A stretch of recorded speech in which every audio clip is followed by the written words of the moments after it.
नमस्कार मित्रांनो, ओम साईराम सर्वांना. मी साक्षी. माझ्या चॅनलवरती तुमचं मनापासून स्वागत आहे.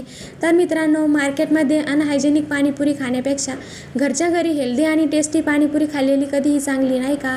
तर मित्रांनो, आज मी तुम्हाला मार्केटसारखीच हुबेहूब टेस्ट येणारी अशी घरच्या घरी हेल्दी आणि टेस्टी पाणीपुरी बनवून दाखवणार आहे. तर चला मंडळी, सुरू करूया आपल्या रेसिपीला. तर मी आदल्या दिवशी 4 प्रकारचे कडधान्य भिजत घातले होते. तुम्ही फक्त पांढरा वाटाणा भिजत घालू शकता. बघा, त्याला मोड पण आलेले आहे. त्यानंतर मी 2 मोठाले बटाटे त्याच्या साली काढून चिरून घेतले, ते पण त्याच्यामध्ये टाकायचे. त्यानंतर दोन्ही पण स्वच्छ पाण्याने चांगले धुवून घ्यायचे. त्यानंतर पातेल्यामध्ये पाणी उकळायला टाकायचे. कुकरमध्ये पण टाकू शकता आणि ते उकडून घ्यायचे. त्यानंतर बाजारातून पाणीपुरीचं पॅकेट भेटतं, ते आणायचं. फक्त पुऱ्या तळायच्या असतात यामध्ये आणि याला पाणीपुरी मसाला पण भेटतो यामध्ये. बघा, आपले बटाटे आणि वाटाणे सगळे उकडून झाले आहे. त्या मॅशरने मॅश करून घ्यायचे व्यवस्थित. बघा, सर्व मॅशरने मॅश करून घेतले अशा प्रकारे. त्यानंतर त्यामध्ये हिरव्या मिरची आणि लसणाची पेस्ट घालायची. त्यामध्ये 1 चमचा हळद घालायची. चवीनुसार मीठ घालायचं आणि थोडासा चाट मसाला घालायचा आणि सर्व मिक्स करून घ्यायचे.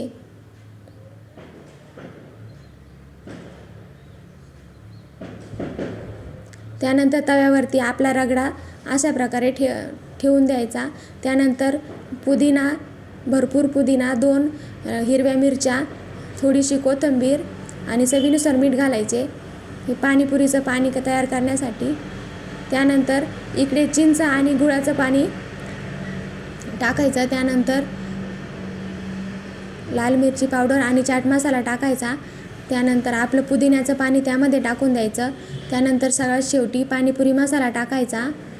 चवीनुसार मीठ टाकायचं आणि पाणी टाकून मिक्स करून घ्यायचं व्यवस्थित. बघा, आपला आंबट, तिखट, गोड सर्व पाणी तयार झालं आहे. त्यानंतर वरून लिंबू पिळून द्यायचं आणि तुम्ही फ्रीजमध्ये थंड करू शकता किंवा त्यामध्ये बर्फ टाकून पण थंड करू शकता. बघा, पाणीपुरीचं पाणी तयार झालं. आता सर्व पाणीपुऱ्या तळून घ्यायच्या.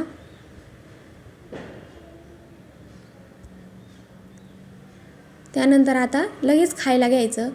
सर्व पाणीपुऱ्या वरून फोडून घ्यायच्या. त्यानंतर गॅस चालू करायचा आणि थोडा थोडा रगडा असा मध्ये घ्यायचा, तो व्यवस्थित परतायचा.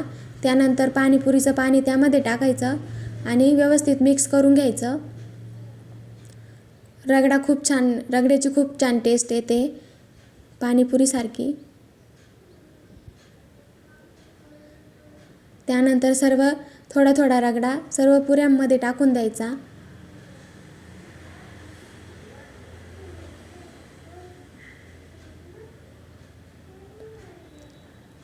त्यानंतर वरून पाणीपुरीचं पाणी घालायचं. त्यानंतर बारीक चिरलेला कांदा घालायचा